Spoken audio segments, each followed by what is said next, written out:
sentarse. Da un aplauso a Jesucristo. Amén. Estaba en Los Limones el sábado pasado, bien preocupado,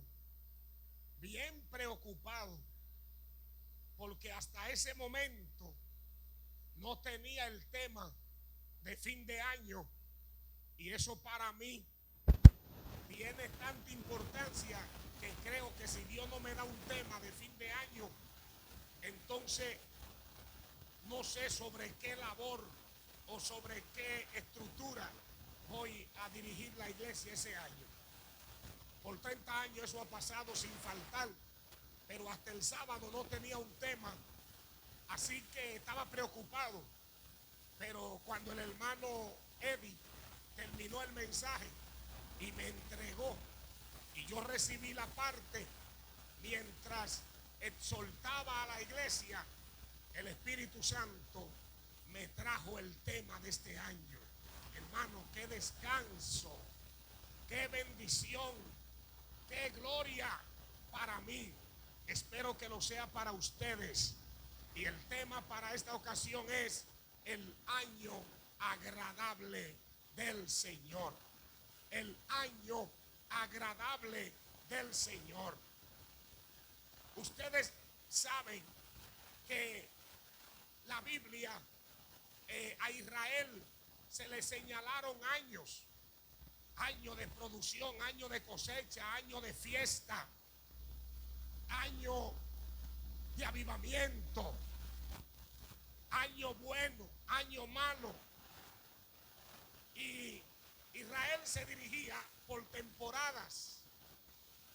Y una de las cosas es que Israel celebraba cada temporada. En el profeta Joel, en el capítulo 2, el Señor les habla a Israel y le dice: yo voy a restituir las cosas que se comieron la oruga, el saltón, la langosta y el revoltón. Ahora entiendan esto, por favor. Lo que da a entender que el año pasado para Israel no fue nada bueno. No fue nada bueno, porque Jehová le dice: le voy a restituir. Hubo otro profeta, como lo fue Elías, que dijo: vive Jehová en cuya presencia estoy, que no caerá agua sobre la tierra ni habrá rocío, sino por mi palabra. Y dice la Biblia que duró 3 años y 6 meses sin lluvia ni rocío. ¿Qué les parece a usted? 3 años de sequía, 3 años de mortandad, 3 años de hambre, 3 años donde no hubo ningún tipo de crecimiento, porque la falta de agua puso, sin duda, echó a perder lo que había, y lo que esperaban no produjo.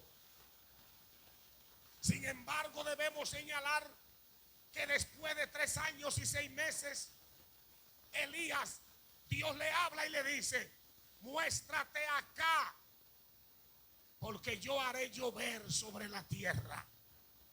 Lo que da a entender que después de 3 años de desagrado, 3 años de pérdidas humanas, pérdidas económicas, pérdidas sociales, pérdidas espirituales, después de 3 años, dice la Biblia, yo haré llover de nuevo. Es decir, el año que viene será mejor. Esa es la idea. El año que viene será mejor.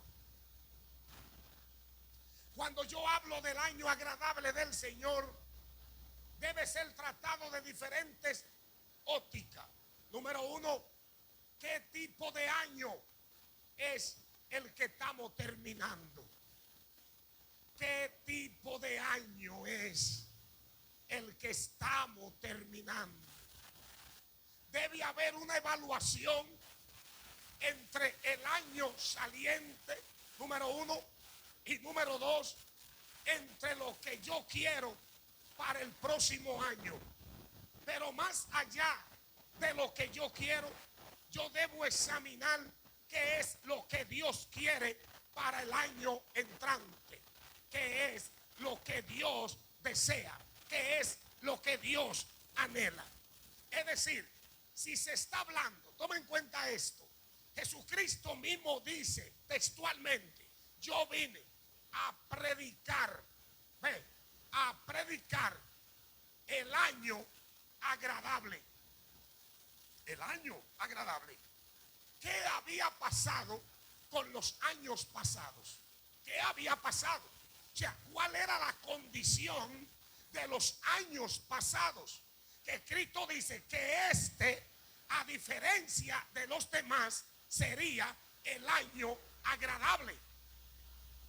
Y lo demás, amados, si yo le digo a ustedes, no tendré tiempo suficiente para decir por qué Cristo llama a su año el año agradable en comparación con los años que le habían antecedido.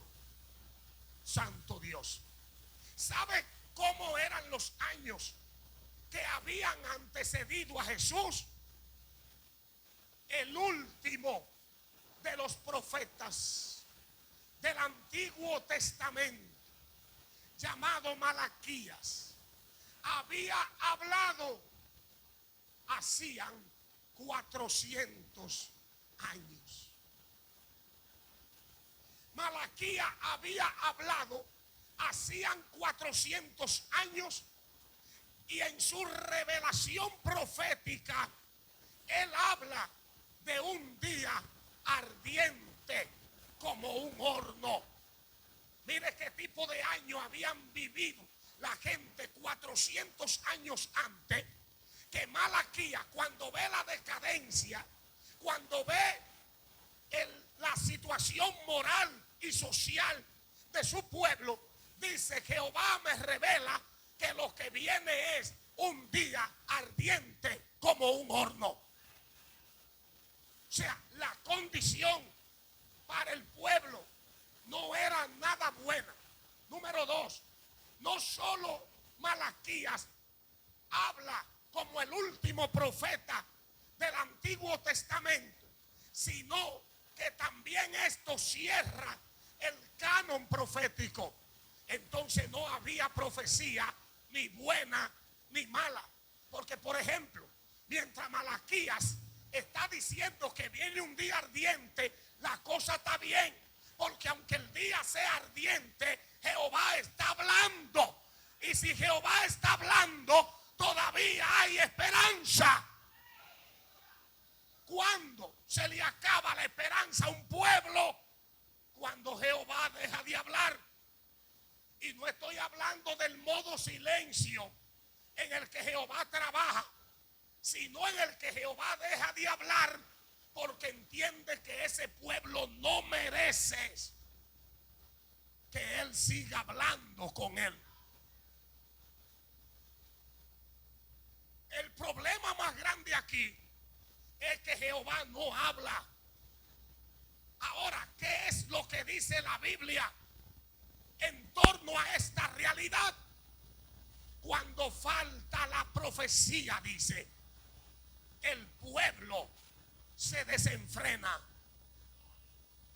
El pueblo, Padre amado, cuando Malaquías ya estaba desenfrenado, porque si no estuviera desenfrenado, Malaquías no termina con una sentencia en el capítulo 4 que dice: viene el día ardiente como un horno.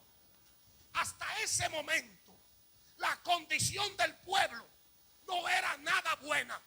Ahora quiero por favor que piensen en los próximos 400 años, cuando ya Malaquías cierra la boca, el profeta muere y no se levantan otro profeta. Me explico. Si la condición hubiese sido mala hasta Malaquías, ¿qué piensa usted que pasó desde Malaquías hasta Cristo en los 400 años que vinieron sobre la tierra? dije que si le explico, no terminamos. En esos 400 años, Satanás se adueñó. En esos 400 años reinó el imperio de la muerte. En esos 400 años hubo decadencia total, arrabalización, reemplazo del culto, reemplazo del ministerio. En esos 400 años se formó una generación que cuando Juan las vio, le dijo: generación de víbora. Santo. Hasta Malaquías no eran tan malos. Eso me hace a mí decirle a la iglesia del siglo XXI que imagínense ustedes que se critica la condición de la iglesia, la mortandad, la frialdad, la tibieza, siendo que la iglesia todavía tiene voz profética. Piensen por un momento que esa iglesia que luce muerta, tibia, fría, mundana, apagada, sin deseo de congregarse, de asistir a los cultos, piensen que esa iglesia no tuviera una voz profética. Lo cierto es que ya no hubiera iglesia. Porque si a pesar de la voz profética la condición es deplorable, piensen cuando la voz profética se acalle, cuando no haya palabra de Jehová, cuando no haya nadie que te incentive, cuando no haya un grupo de WhatsApp que te recuerde que hay culto, cuando no haya alguien que te diga nos toca tal actividad. Piensen si la voz profética se calla, ¿qué tipo de iglesia tendríamos en los próximos años? Yo concluyo diciendo que no es qué tipo de iglesia, sencillamente no tendríamos iglesia. Dice el profeta Jeremías: si corriste con lo de a pie y te alcanzaron, ¿qué será si corre con los de a caballo? Si una iglesia que tiene un programa, una iglesia que tiene maestros, aleluya. Yo doy gloria a Dios por esos maestros de escuela bíblica. Óigame, son estrellas, como dice el profeta Daniel, que brillan en oscuridad. Maestros que se atreven a esperar al que nunca quedó de llegar y dar una clase con 2, con 1 y hasta con nada. Y si esos maestros desaparecieran, entonces ¿qué clase de iglesia tuviéramos? Esa gente que tú dices que atacan, que muchos que atacan, gloria a Dios por esa gente que atacan, porque sin esa gente la voz profética se calla. Y si la voz profética se calla, escuchen esto ahora, cuando la voz profética se calla, hay otra voz que surge. Una voz suplanta a la otra inmediatamente. Ay, Dios mío, se lo voy a explicar en dominicano. Cuando Dios deja de hablar, el diablo coge el mensaje. Cuando ya Dios no habla, a Satanás no le faltan palabras. Señores, roguemos al Padre para que no se calle la voz profética. Les diré algo, quieran entenderlo o no, la misma mortandad, la misma frialdad del pueblo, la misma dejadez, la misma falta de interés, escuchen esto que les voy a revelar hoy, está actuando para que la voz profética se detenga. Dejaré que piensen un momento, porque eso es justo. Hay gente disgustada, Hay gente que están a punto de entregar obras, iglesias, púlpito, ministerio, micrófono, porque cuando la voz profética no se atenciona, el profeta sufre decepción. No. Y cuando el profeta sufre decepción, pone el cargo a disposición del que lo llamó. Eso fue lo que hizo Elías. Eso fue lo que hizo Elías. Derribaron tus altares, mataron a tus profetas, no respetan el culto, solo quedo yo y me están buscando. Yo no voy más, a mí máteme. ¿Sabe cuántos pastores en el mundo están haciendo lo mismo? ¿Sabe cuántos evangelistas están pensando lo mismo? ¿Sabe cuántos líderes de la iglesia, líderes de damas, de caballeros, líderes de jóvenes, líderes de la parte central de la iglesia, diáconos, están pensando, si esto sigue así, no vale la pena estar aquí? Porque la condición como responde el pueblo al profeta hace que el profeta se alegre y siga, o se detenga y eche para atrás.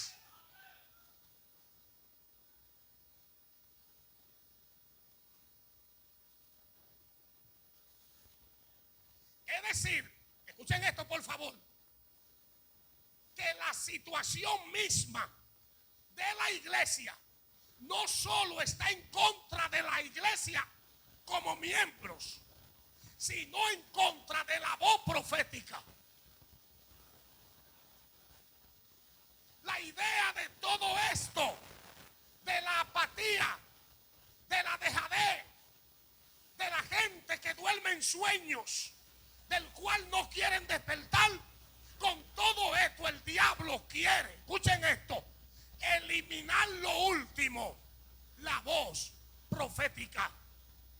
Amados, han habido situaciones, han habido momentos de la historia en el que la voz profética se ha apagado y las consecuencias han sido funestas, han sido catastróficas.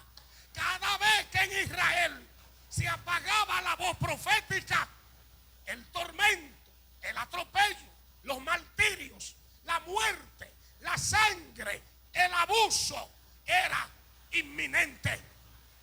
Aleluya, aleluya, aleluya. La gente que ora, la gente que le duele la obra, la gente que están asociados con este evangelio y la gente que tiene cadena de oración, va a comenzar un sistema de oración nuevo. Señor, que no se apague la voz profética. Si la voz profética se apaga, el infierno se va a encender. Si la voz profética se apaga, no habrá alma que venga a Jesucristo. Si la voz profética se apaga, no habrán evangélicos derechos que hagan las cosas bien. Si la voz profética se apaga,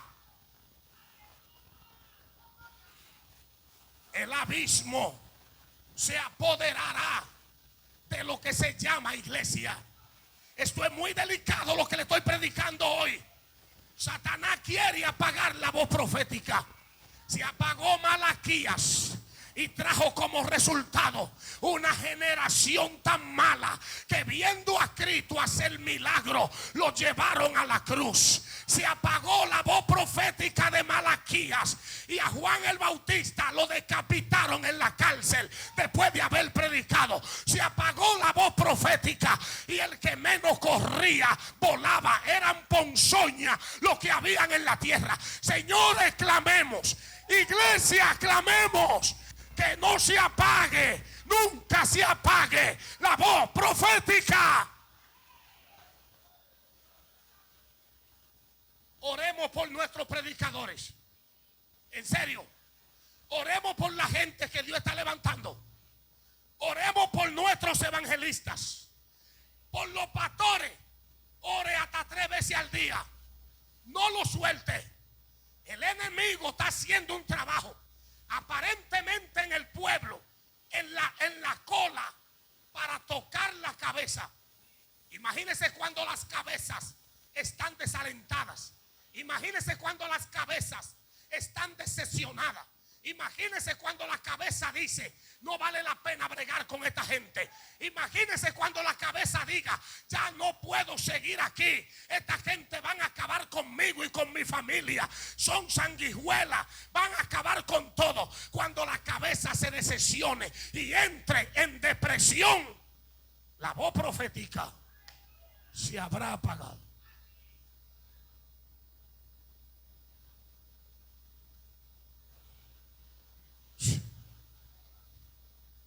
No se sabe el daño que esto está causando en la parte alta. No se sabe el daño, porque cada pastor se para en el altar con un traje, corbata, y la gente ve como que no está pasando nada con él. Pero en el fondo están sufriendo la condición del pueblo. Están sufriendo decepciones. Están sufriendo atropellos, traiciones. Y todo eso lo está haciendo el diablo para apagar la voz profética. Pero escucha esto esta noche. La Biblia dice: y aconteció que estando Samuel durmiendo en el templo, antes que la lámpara se apague, Jehová llamó a Samuel. Ustedes son desechados de la gracia divina. Antes que se apague la lámpara en este mundo, en las iglesias y en esta sociedad, Dios te está hablando a ti. Aquí están los Samuel de Dios. Alguien alabe a Dios en esta hora. Aquí están los Samuel de Dios como la última alternativa.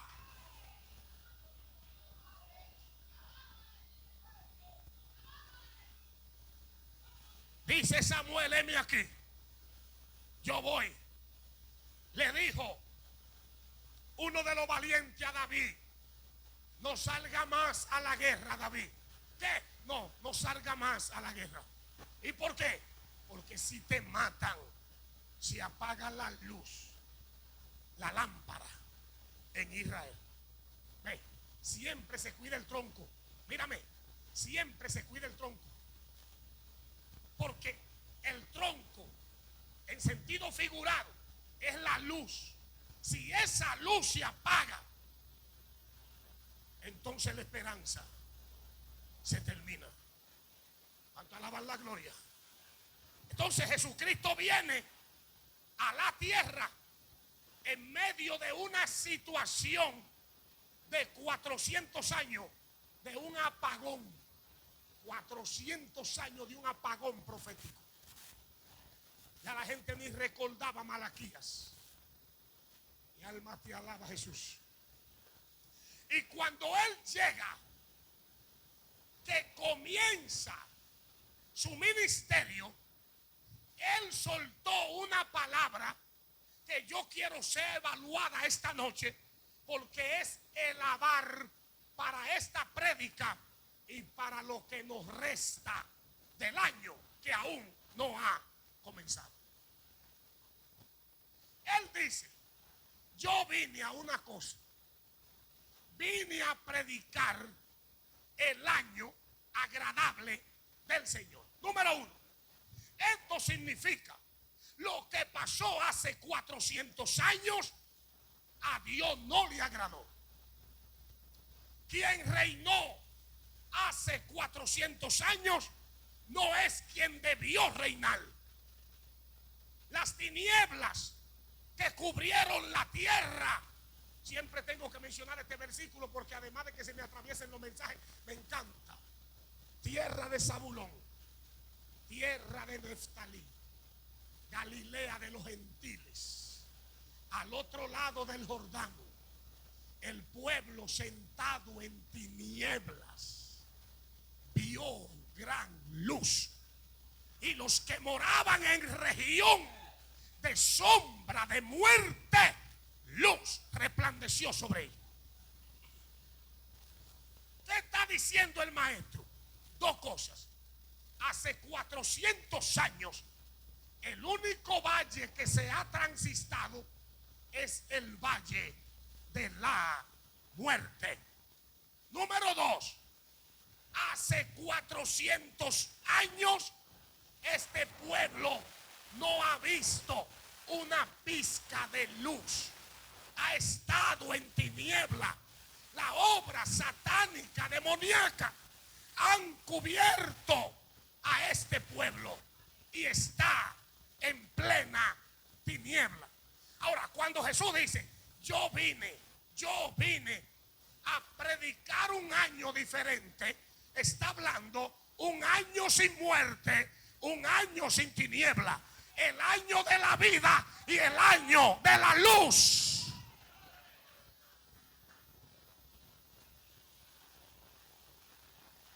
Ahora bien, ¿en qué consiste? ¿Cuándo empieza el año agradable? ¿Cuándo comienza el año agradable? El año agradable empieza en el desierto. El año agradable empieza en el desierto. Pero no vea el desierto únicamente como un lugar de problema. Más bien quiero referirme al desierto como un lugar de preparación. El año agradable comienza en el desierto, convirtiéndose el desierto en el lugar que prepararía a Jesucristo para enfrentar lo que adelante se manifestaría. Quiero decir entonces que si esta iglesia quiere un año agradable, y me imagino que sí, deberíamos entrar en el desierto. Es lo primero. Y cuando digo del desierto, porque hay gente que tiene su propio desierto, refiriéndose a las pruebas y eso, no, yo no me refiero a eso. Oye, amor, no me refiero a eso. Cuando es entrar a un lugar de preparación. Por eso ya la iglesia tiene toda la semana de enero de oración, de ayuno, de silicio, porque todo año agradable es antecedido por una búsqueda espiritual. Número uno, la iglesia debe entrar al desierto que la preparará para el año agradable. Y escuchen esto, no se puede violar la regla. No habrá un año agradable si primero no hay un lugar donde buscar a Dios.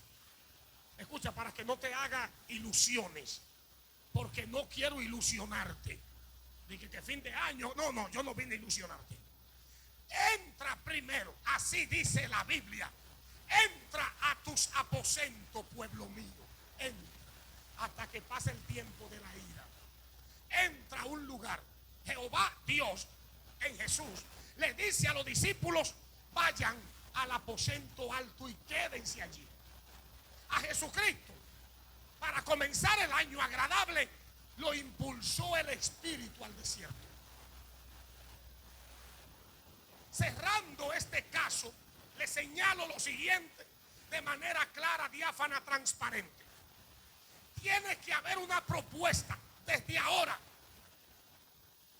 Las 9 de la noche, 3 horas antes del cañonazo, tiene que haber una propuesta muy personal y también eclesiástica en el cual la persona entre a un desierto de preparación si queremos que el próximo año sea mejor que el que está pasando en torno a lo familiar, social, espiritual, económico, eclesiástico, lideral, pastoral. Si queremos esto, tenemos que quitarnos este traje que tenemos esta noche y meternos como los ninivitas, en silicio, en ceniza, en ayuno, en duelo, orando a las 3, a la hora que sea. Alguien alabe a Dios en esta hora.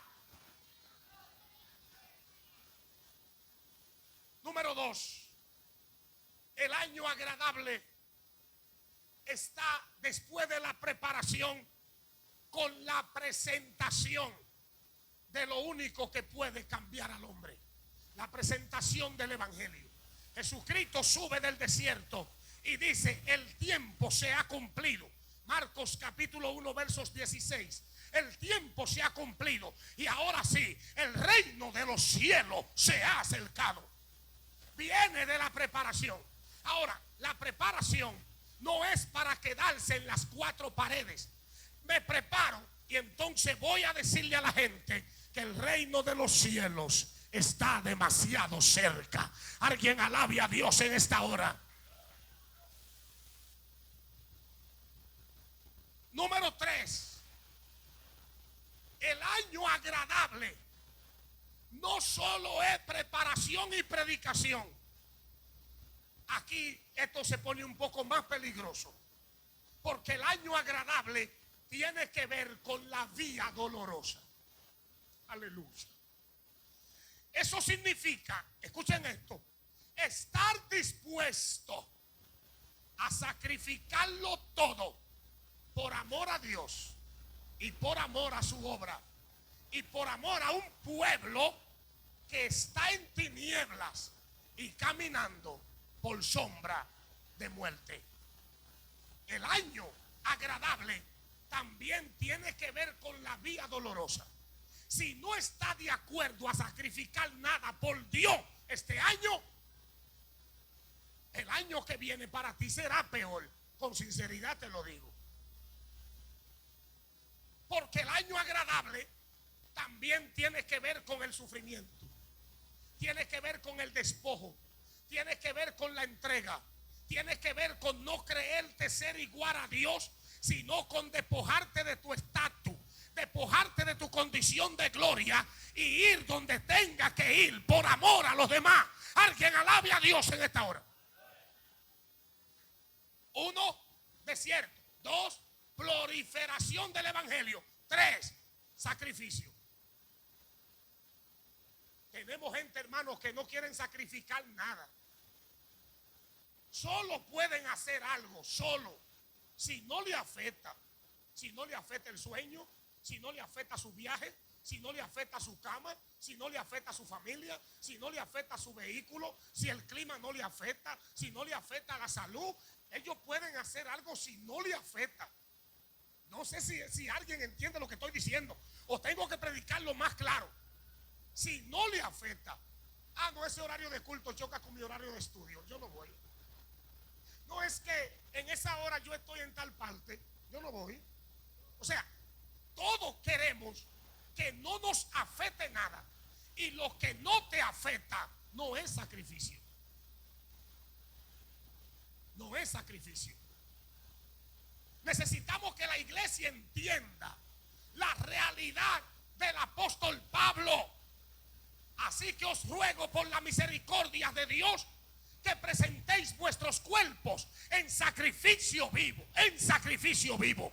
Un año agradable es un año de sacrificio. Si tú piensas, mírame, tiene 2 horas para que lo pienses. Como un muchacho que le hice un llamado en una campaña al aire libre y le dije, mira, dice el Señor que te da una oportunidad. Y me dijo, ¿a mí? Digo, sí, a ti.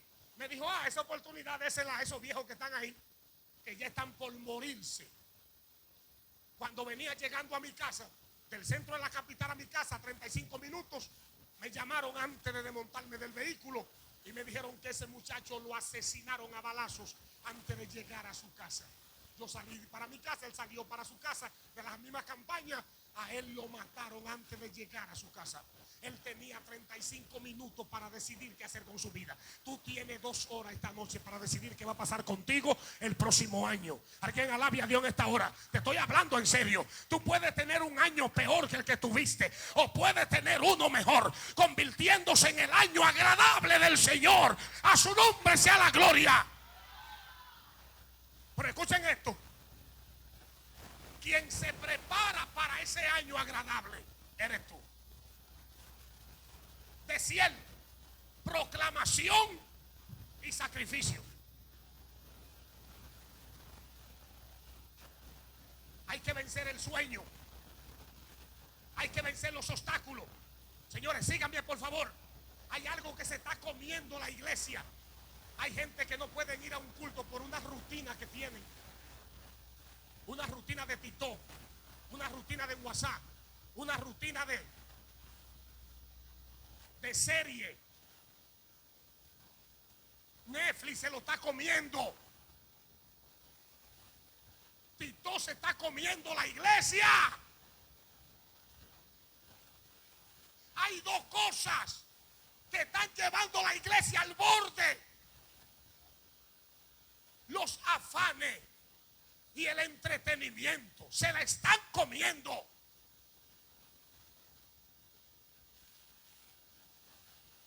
Pero esta noche, si quiere un año agradable, tendrá muchas cosas que sacrificar. Y escucha lo que te voy a revelar. Tú lo harás. Sí, pastor, ¿cómo? Lo harás. ¿Sabe por qué lo harás?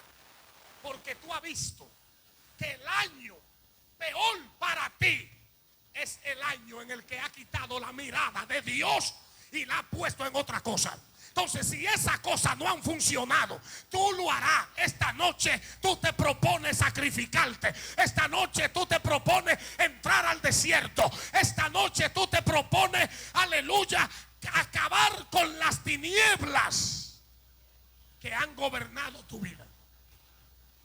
Porque no te ha ido bien. No te ha ido bien. Hay que despojarse. Hay que entrar a lo que es la vía dolorosa. Tengo aire acondicionado, pero me tengo que ir para el silicio. Eso es vía dolorosa. Tengo que levantarme a las 5 para ir al mercado, pero voy a estar de vigilia hasta las 12 de la noche. Eso es vía dolorosa.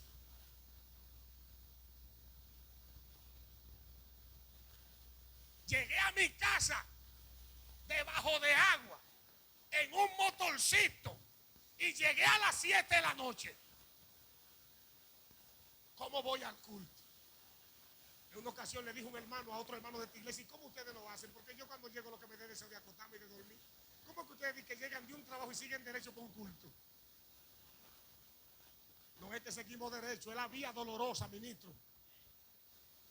Es que lo que quiere el diablo es apagarnos a todo, meterle tiniebla a la iglesia entera. Alguien alabe a Dios en esta hora. Tiene que haber gente que se meta en la vía dolorosa. Me duele, pero voy. No puedo, pero voy. Es tarde, pero voy. Alguien alabe a Dios en esta hora. Yo estaré ahí.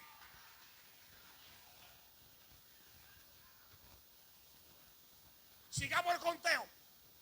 El año agradable tiene que ver primero con lugar de preparación. 2, proclamar el evangelio. 3, sacrificio. ¿Qué dice la Biblia? El que sacrifica alabanza, ese me honra. ¿Y qué dice Dios? Yo honro. Dios te bendiga en esta hora. Cada vez que tú vienes cansado, tú honras a Dios. Cada vez que tú dices: mira, hermano, celular, pero es que me voy al infierno por la pantalla. Sí, porque hay gente que se está por dentro de la misma pantalla. La pantalla se lo está tragando.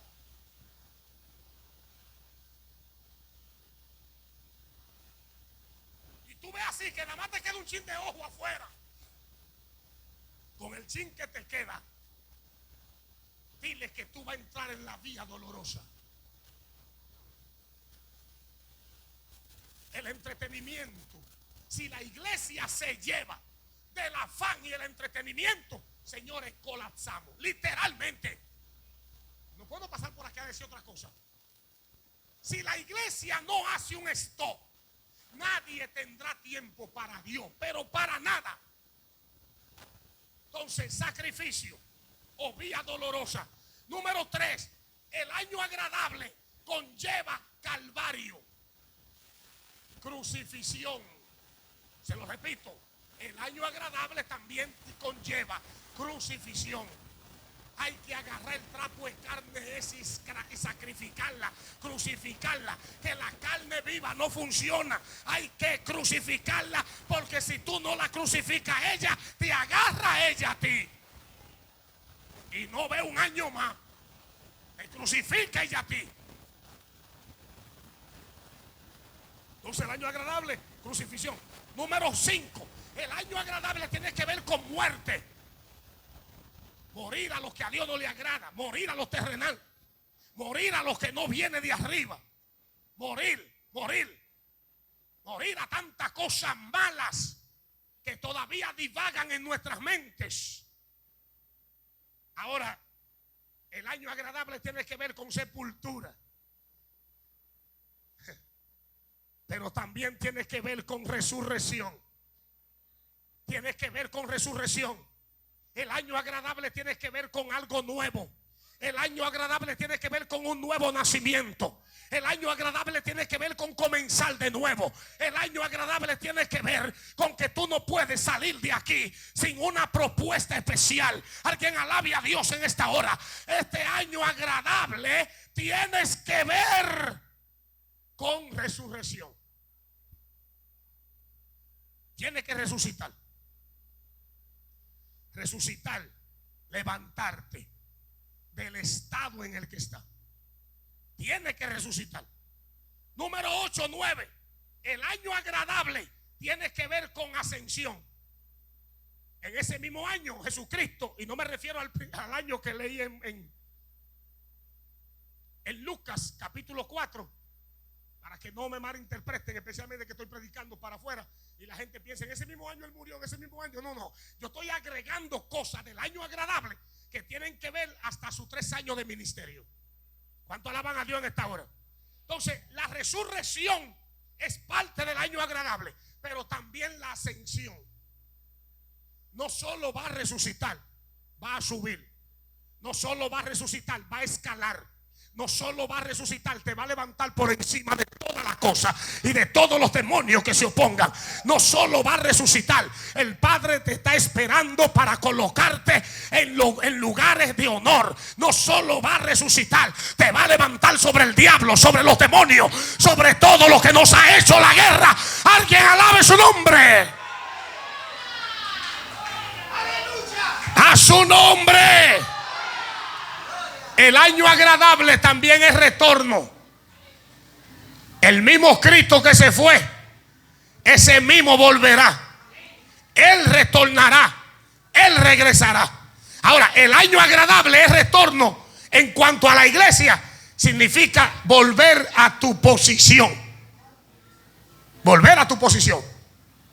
Hermano, nada peor para un equipo, nada peor para un campamento de guerra que cuando los guardias abandonan su posición.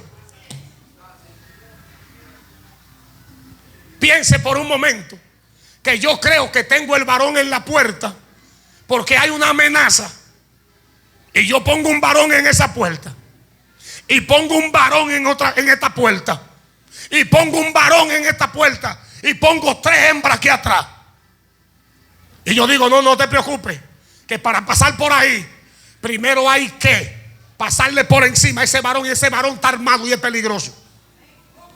Pero de repente ese varón me abandona la posición.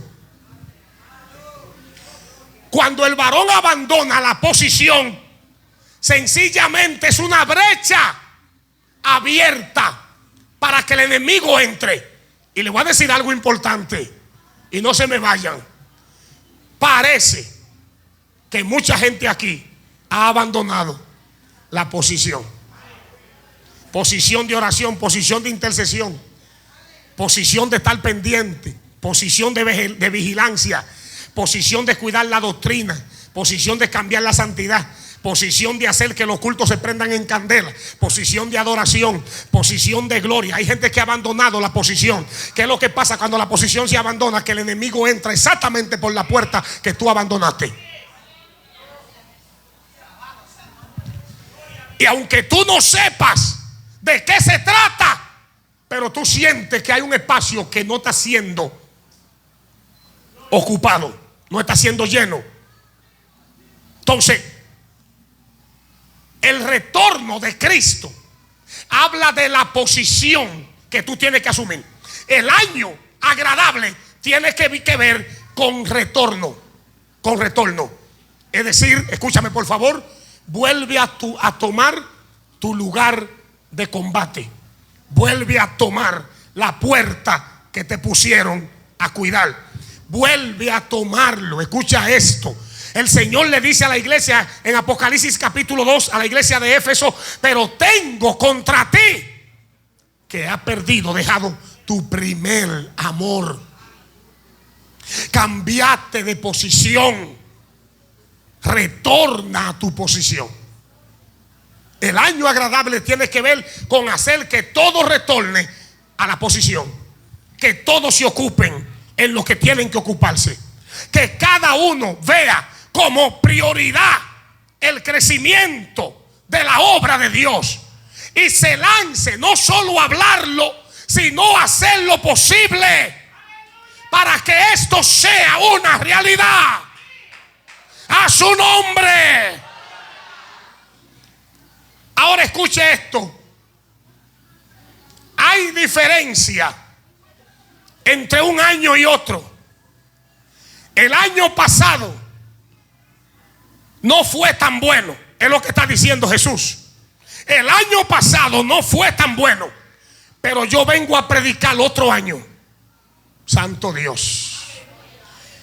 Cuando Dios me trajo este mensaje, que cuando el Señor te revela eso, ya tú aquí en la neurona, ya todo eso que yo dije te pasa por la cabeza en fracción de segundos. Ya todo eso que yo he predicado, eso te pasa por la cabeza sin bosquejarlo, porque Dios te está llevando y es la realidad nuestra. Este año que está pasando no ha sido el mejor. No ha sido el mejor.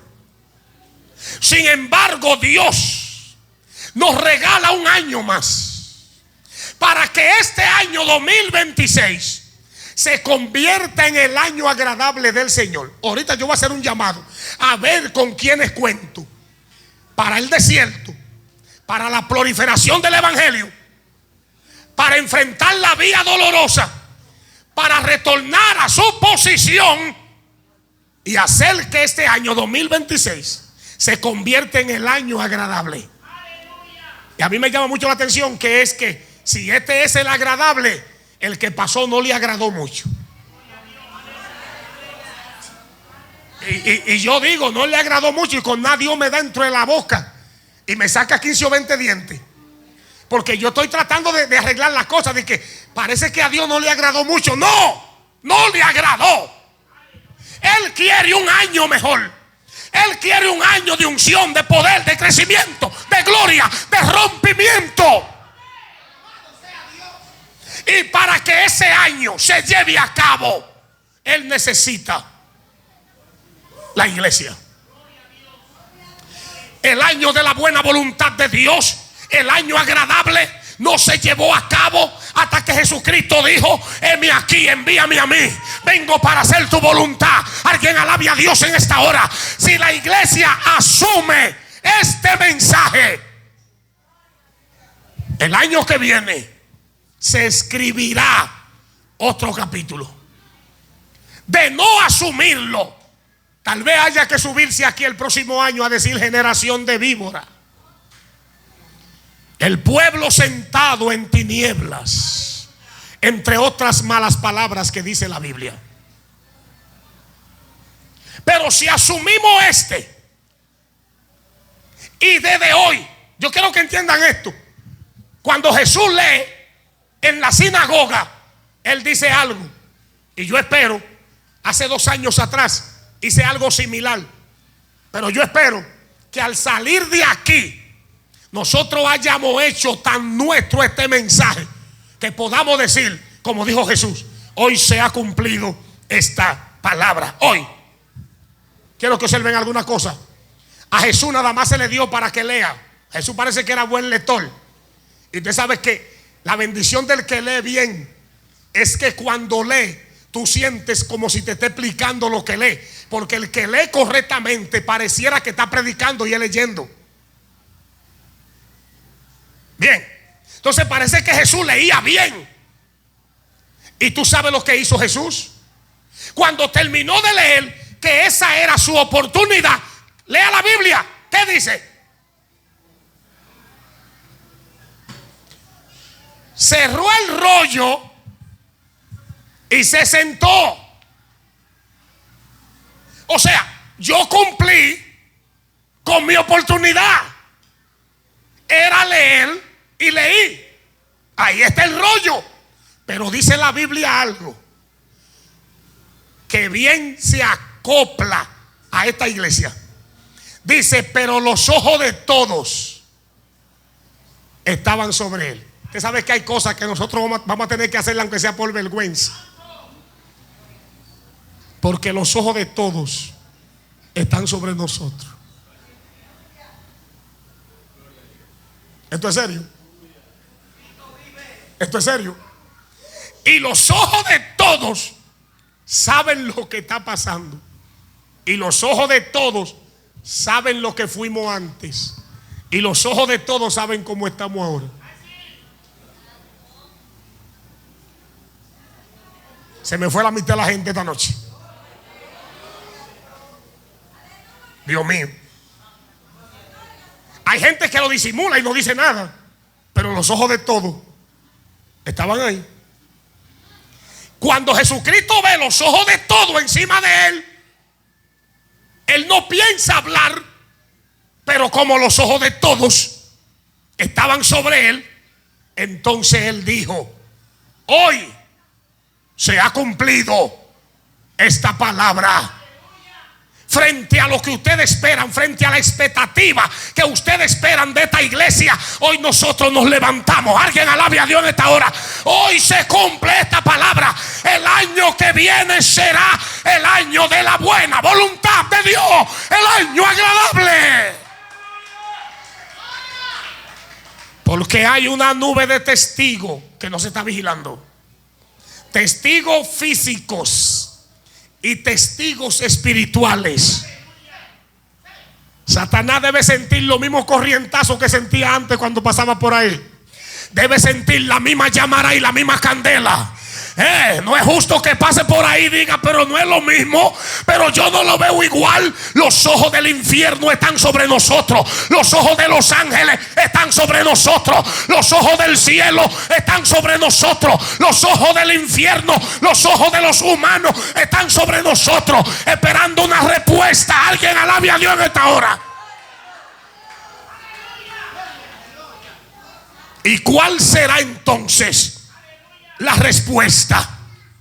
Dice Jesús: aquí está la respuesta a los ojos de todos. Este es el año agradable del Señor. Aquí las cosas comienzan a cambiar. Aquí comienzo a promover un evangelio de poder. Aquí comienzo a transitar el desierto para prepararme. Y comienzo a caminar la vía dolorosa para sacrificarme. Aquí entrego mi cuerpo para ser sepultado, pero también resucito. Alguien alabe a Dios en esta hora. Y tomo la posición de gloria que tuve antes. El año agradable del Señor. Yo espero en el Señor que a raíz de las palabras ya predicadas, esta iglesia tenga el mejor de los años. Y no me refiero a paz y felicidad, por si acaso, de que el abracito ese de la espalda. No, me refiero al mejor de los años en crecimiento, en conocimiento, en ciencia, en entrega, en decisión, en pasión, en altura espiritual. Que cada individuo tome su posición. Alguien alabe a Dios en esta hora. Y que cada uno haga aquello para lo cual ha sido llamado. Entonces podremos decir en el 2027: este fue el año agradable del Señor. Ojalá, ojalá que así sea.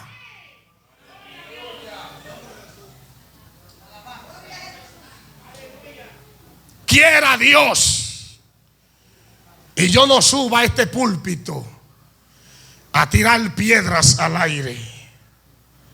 Quiera Dios y la iglesia encajemos en lo que Dios nos manda decir. El año agradable del Señor está por venir. Hagamos cada uno nuestra parte. Que Dios nos bendiga, que Dios nos ampare, que Dios nos ayude y que Dios tenga misericordia. Aleluya. Le voy a pedir que estemos de pie, por favor. Quiero hacer un llamado en este momento. quiero hacer un llamado a la persona que entendió este mensaje y que de cualquier lugar